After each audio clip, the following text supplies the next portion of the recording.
so enquête o gonɗini wonde o waɗi corrompe avenir makko politique boni so enquête o yaltini wonde wona gonga ko tuumaɗo ɗum tan o fawti hen o waɗi démissionné o yalti gouvernement o woni ngaari mawdi politique hankkadi o weeɓata libdi hande ene wawi wiyede ni politique leydi ndi fof e jiiɓade yimɓe heewɓe mbiyata mana jiiɓi ɗum mana ko média o ko hol liwruɗa ɗum goo e min wonko kalanmi ɗon wawi taw wonen komi waɗani maîtrisé ɗum ko goo e min to pawɗa ɗum eyyi won kadi ko mbammi maîtrisé mi jaɓata ɗum ɗo haalde jiɗmi wiide rek wonto min jooɗi no ɓooyani amin kaala haala corrompre gonɗo e nder média o ɓe puɗɗi haalde les envoyés woni yahoɓe e terrain o mbimi ala ɗum kay ɓen kay mbawa waɗede corrompre pour 10 000 20 000 15 000 docteur ala corrompre o kay ko patron ŋeɓe ɓe keɓata milliard uji ɗi ɓe ƴetta ligne conduite mumen hannde eɓe goncir ɗum seese ha yettoyoɗo faydu jiine ɗen ɗo ko média goto no wiye Walfadjri woni média spécial pour Ousmane Sonko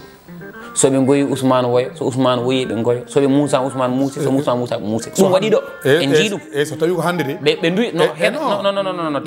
ko fami tellina tan mbimi ko ɗum jiinoɗen non mais min kalanmi koye Ousmane Sonko hakkude waɗani Ousmane Sonko ɗi noon waɗi Abdoulaye Wade noon waɗi Macky Sall non muña seeda rek jaafoɗa jaafoɗami tan wonɗo paami mais nde jiiɗen ɓe mbayi noon e Ousmane Sonko ɓe meeɗi no wadde noon e Macky Sall non ɓe mbayi noon Abdoulaye Wade non heede seeda rek ceerno Macky Sall ko adi haalede ko boni e ndiɗo leydi ko fonno ɗum bonnande gurdam mo foof haalano koye média on ɗon nde o suppiti tan o wi ko candidat tan ko toon o adi haalede konngol ɓurngol hulɓinade mais n'oubliez pas non heɗe seeɗa dañani ɗum toon woto yejid journal il est midi ko sa heeɗi woto yejid journal il est midi eyyi sa heeɗimomi voilà min kalten ko Walfa sa heeɗimami tan voilà par ce que mimi haalata ɗo ko woɗani mbimami Macky Sall min siftinte tan ko mbiɗa ko siftindema président Macky Sall kamɓe wo ko noɓe mbaɗen no mbiɗa mbaɗani Sonko ni noɓe mbaɗeni Abdoulaye Wade noɓe mbaɗeni Macky Sall min mi jiiɗa mi siftani tan min komi mbiɗomo jiiɗani dokkumami dalil allez-y mbimami dalil o président Macky Sall ko fonno ferjidde ɗum o wata wonde président leydi ndi ko Walfa ala ko mawɗo maɓɓe jontaɗo yo Allah yurmo ɗum yaafo ɗum ganɗo dari wi ko yi ko no feewe Sénégal moƴƴani saabu oɗo so woni lamɗo wi ga fatika ɗum kay ɗon wanno bref c'est vrai kamɓe toujours ɓuuri wonde ko opposition gonga kono joni ɓe gonde Ousmane Sonko ɓe gondemo Ousmane Sonko lappiyima nder kaso ɓe tourni fil conduite maɓɓe eɓene mbaɗa ni Cheikh Niass adi wadde ɓooyani déclaration ouverte wi min gontomi koye président Amadou Ba saabu ko kañum moƴƴe leydi Sénégal Cheikh Niass l'a fait en tant que gardiɗo kañum woni PDG kañum ardi ko ɗum o haali nde o haali ɗum nde avant omo haala ɗum ko Pape Ndiaye adi wiide min noon pellirannomi ko ni joni mi wattu pellirde ni walla wona gonga ɗum en jii ɗum ɗo wadde holko wonno e waɗede préparé joni noon kanko binoɗo noon kanko Cheikh Niass binoɗo noon nde ko kewi ko kewi nde kadi o yetti o wi kanko taƴo carte nationalité leydi makko o leydi Sénégal o itta nationalité Sénégal o kanko yahajo makko ɗum ɗo fof ko ɗum woni holko woni média d' abord holko woni presse d' abord presse homo responsabilité jogui e leydi so tawi joni enen joguiɗen ko waɗoɓe reporté manifestation honono combat walla combat lutte walla football waɗen reporté mais en natti wonde communication journaliste fotani wadde reporté ɗiɗo haareji dorna ko puddina ko dammana ko sañina ko boyangay dak policier mais ça ɗum wona journalisme wona gonga ɗum kalbiri journalisme wona gonga wona ɗum ala fof jangge ala fof jangga mon koye dor mon koye yeno birig ba dorna ko taw on image fotani yaltu par ce que moƴƴani ko ɗin image uji ɓe gona yaltin so ɓe mbaɗama cocori tan ɓe garat mbi télé du peuple bi na défendre boppam pour quelle raison ligne ko ndiwit maɓɓe no wonciri ni e yi ligne ko ndiwit TFM woncirima noon ko min haali aussi ça m'engage ligne ko ndiwit TFM woncima holko wonci ɗum saabu hulde dogde responsabilité ji muɗumen nde amatuji marsa mbaɗi nde autoji maɓɓe duppa ɓe mbaɗa menacé ɓe mbaɗi reculé waddeɓe nde reculé ittiɓe koye gonga nawiɓe koye fenade hanti ɓe mbaɗi créé un Boubou Ndour watta jooɗade jakkarlo ina yana e makki ina waɗa accompagné passif en jii déclaration mo Youssou Ndour waɗi mo ganduɗa o gurdam Macky Sall pouvoir Macky Sall fof ko ñamɗo hen ha o welti télé makko ko hen tagui hen mawni hen dañi marché ɗiɓe dañi ha goɗɗo annan fof te marché ji maɓɓe ɗi foof ko Youssou takannoɓe dañdete dañani koye gouvernement hande o tourni ligne conduite muɗum enen fof jii joni noon way kono elle mbeɗ oɗo mawɗo leydi omo waɗanami ko jiɗmi ko tan min mbeɗa wonde mum o waɗnani ko jinmi ko en tant que patron presse min yomi ƴetto presse am mi haɓiray makko e ɗum wona darde presse so waɗanama so waɗanaka so dañi e so wasi foti tan ko darade hakkude population e laamu ngu yaltina gonga waɗa gonga haala gonga kala noon ko ganduɗa ne menace leydi ndi nande leydi ndi e guerre walla nande manifestation mo dartataka an presse o mbawa wiide ɗiɗo image uji potani o tobos jawti ina wawi addo caɗele leydi ndi kono so tawi en natti sedde en natti siggude en natti faltade ko ari fo yawta no arde fo yawtir noon ko boni ko yawta ko soofi ko ɓenna ko haɗni ko fof ɓenna so ɓooyi mammejaji ɗin duppo leydi ndi te an hoore maɗa de révélation ji kewɗi battiɗe presse o wona gonga Mame Mbaye Niang nane mi rokki exemple mum journaliste ɓe wattidiɓe porte plainte doɓe mbay wona ɓe jagga ndem namna preuve koɓe mbi min nan tan mais min juynitaki min mbaɗani recoupement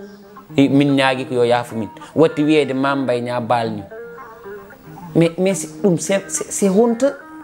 honteux pour un journaliste de dire que ganduɗa ko sa waɗama coccori mbiyata yafta balna ɗum dalil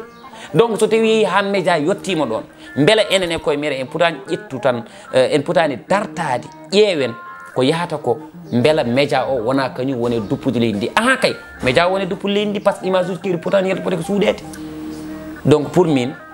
yo journaliste uji ɗi chroniqueur uji ɗi tiktokeur uji ɗi kala kaalowo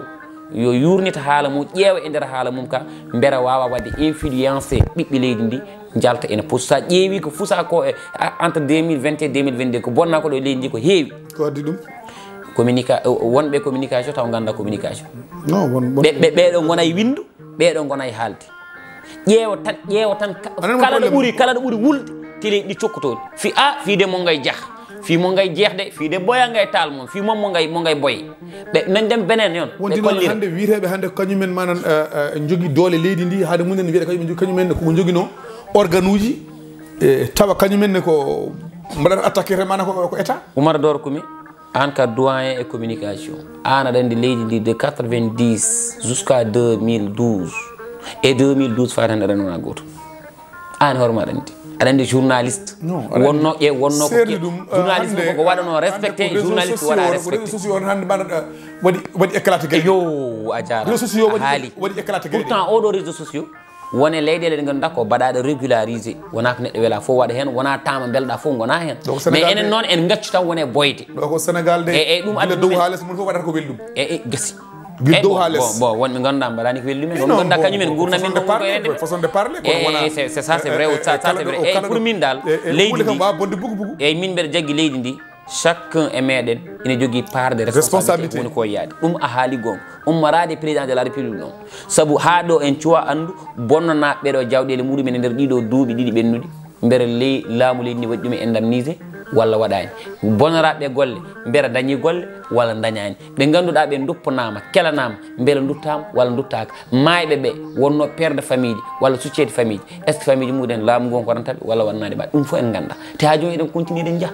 donc pour min poɗɗen ko ƴewde holno ɗum dartorto quelque soit alpha hay mbaalu fotani mayde leydi ndi saka noon e neɗɗo maaya sababude question de manipulation e jaggumi noon ko ndeɗo hunde yahore yimɓe mayino haade joni sa ƴeewi kadi man 2012 fodde wonde yimɓe sappo e naggam mais ɗum fonno wonande en leçon wasa wattu 2021 mais ɓen ni ko warnoɓe ko quand même ko cause hedde 93 ko vice président du conseil constitutionnel wara wallahi c'est grave leydi ko ɓoyi wadde bone de non ɓoyi wadde bone c'est vrai woneji kadi guila e laamu Senghor policier kadi meɗen dupeɗe oto guila e laamu Senghor Senghor ne yaɓirta ɗo mana yo felle fodde wonde 40 personnes ya 200 naggam mbaɗi blessé leydi ko meɗi wadde bone joni noon hankkadine mais boneɗi ɗi fof boneɗi 2021 ɓuuri wonde bolle puyɗi 2012 article 27 jogornoɗo memeɗo laawi waddano wawno laamade tan ha gasna totta Karim laamu ha gasna goɗɗo laamu ha gasna article 27 ono memirte noon ni ɗum moƴƴani ɗum no ata ɗum ko cause mais 2021 ko wona cause 2021 koko bonne dagal needi e yidde bonnude leydi ɗum woni 2021 affaire de viol ɓoosama ɓoosaka ɓoosi ɓoosaki mais ɗum fotani warde yimɓe wona affaire de viol kam mais fotani warde yimɓe non ñawɓe mbi ala nde ka famani mbimi ko ɗum fotani warde hay goto pour min fotani warde par ce que wona cause quoi wona cause joni neɗɗo maayi ɗo hay kañum hakkude mum e jomum an kam musidɗo yiyande ari ko adduma ɗo min komi maayi ɗo yi ko warma min gonno de ko yaade manifestation holko kalda yesal yaade manifestation dum mi famani an biya Allah an hodiri mi ya manifestation andu ka mi famani voilà bakto won koy e bafoyde watata ko jinoda haalde taw manan mi namdake ma dum ko non mi gaynata mi namdake ma le 15 décembre woni manan élection yimbe hewbe bi le 2 avril Macky Sall natti woni président de la République du Sénégal kala ko fawi hen o wona président do ha président dum arande Sénégal non heewi wadobe interpréter ko faate kuuli taw mbaɗani ɗum maîtriser min mi yiɗanade on piège waddi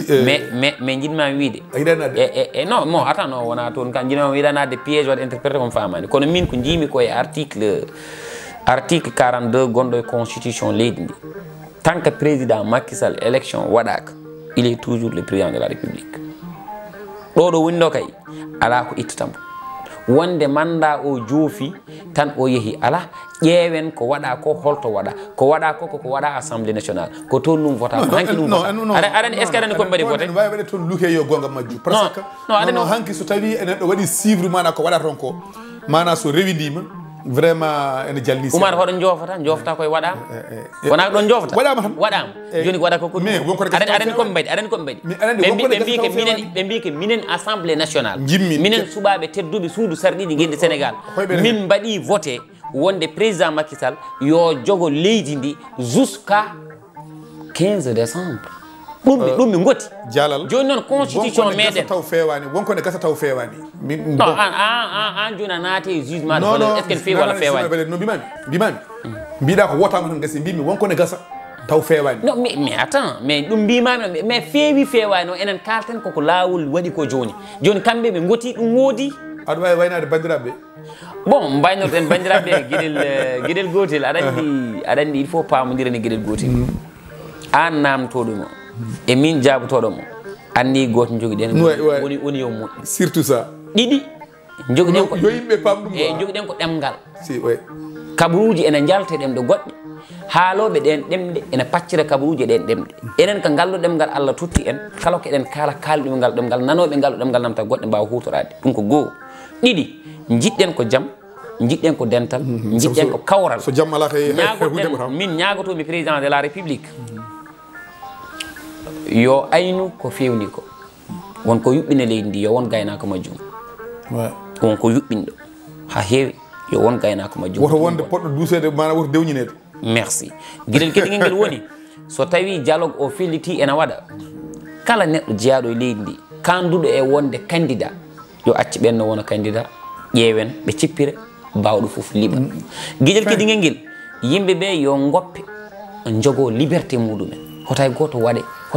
o haɗe liberté muɗum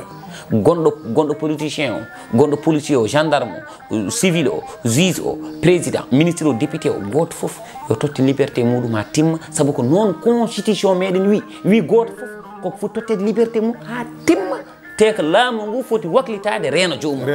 reena ɗum ni constitution wi donc enen noon en jiiɗa laamu ngu wonana o laamu ngu yawo o fee o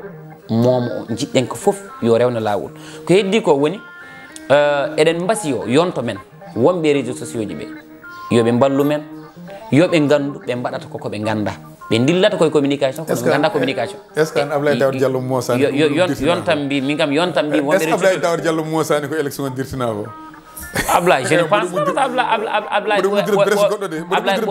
Ablaye ɓoyani ummi Podor ina waɗi toon dente ɗiɗi mawɗe te dente ɗe wonno pour wadde accompagné Amadou Ba je ne pense pas est ce que mbo wawi weltade mbaɗo dente mawɗe pour yo yimɓe gon caggal Amadou Ba mi sikkani mbeɗon wawi wadde contraire aussi mais min mbaynortomi ko yimɓeɓe wonɓe réseaux sociaux ɓe kalde min yoɓe gandu réseaux sociaux wonko adduno ɗum e leydi ndi ko wona duppude kadi ɓe paama wonde wonko ɗanniɗo foti wadde e leydi mum ko wona wadde manipulé wonde yo leydi mum duppu eɗen cikki yummiraɓe mabɓe bamiraɓe mabɓe ganguɗi eɗen cikki eɓe jogga reɓe walla sukaɓe eɗen cikki kamɓe e enen enen ndendi pote leydi ndi kono ni no yarata so yaari ni yoga e ɗanniɓe cikkaten koɓe jiiɗa leydi ndi cikkaten ɓe jiiɗi ko leydi ndi duppu maintenant enen wonɓe nder leydi ndi jiiɗi leydi ndi ene darni leydi ndi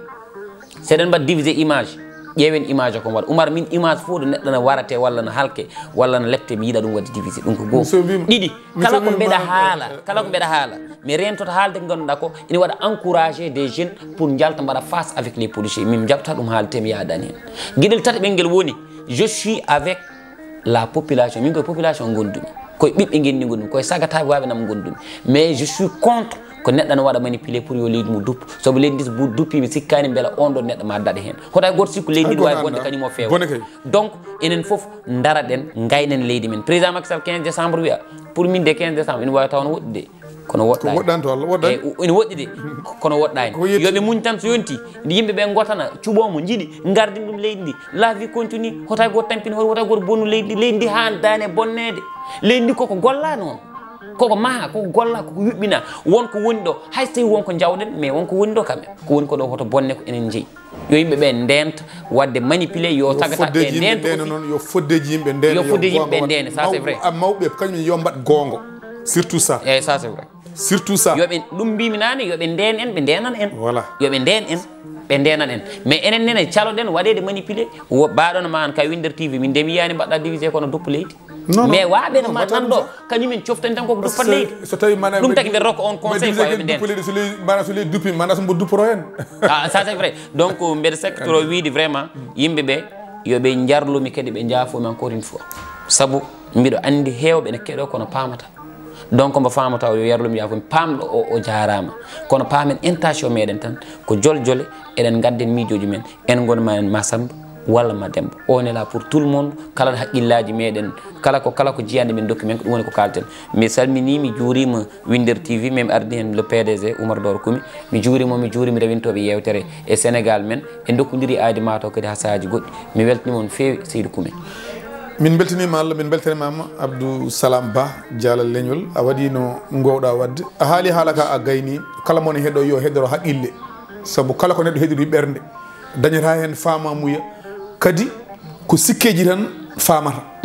hay hunde ala ko woni e goƴe men ala ko woni e yidde men so wona leydi ndi yo fawo e lawol saabu so fawi ma e lawol ma en ndewe lawol ngol so tawi leydi ndi rengrengti sene bona enen en bonirte en bonoraɗe hen ɗum noon a haali haalanani kala mo ganduɗa aɗa dilla e média aɗa dilla Allah ne tottuma konngol aɗa haala ɗemgal fof ngal mbawɗa wonde aɗa jogui droit haalde heddi ko yimɓe yo paam yimɓeɓe kadi woto mbi caggal yimɓe ko kaari haalama e ndeɗo yewtere tan woda no jiruɗa woda no pamirɗa kaari wonde ko yiiɗa kaari neɗɗo añani hay goto leydi ndi noon président yo ministre yo DG yo kala mo ganduɗa koye e état o liggotoɗa population en jogue magga saabu yewtere men sakkitini waɗi ko nodduɓe mi ɓe ƴatti ɓe duki ɓe kaali mbimo noon kam on mbawa noddoyi wonɓe TFM wonɓe téléji mawɗi onon kam on mbawa noddu wonɓe ɗiɗo site uji internet ne kaala ko beela nodde ɓen ceerno haade min on mi wona employé moon kay o woto nodde kam ceerno kono goto fof wiyat tan haade ka pullo kaari pullo a fotani haalde miijema mais min ko miijam kalami onon mbaɗa yimɓe sensibilisé miijam kalami miijam kalami république ça n'a rien à voir avec pulago walla e jaagu walla e joola c'est la république ça n'a rien à voir haydara findira wallahi Allah jarama Allah jarama merci beaucoup merci beaucoup mon grand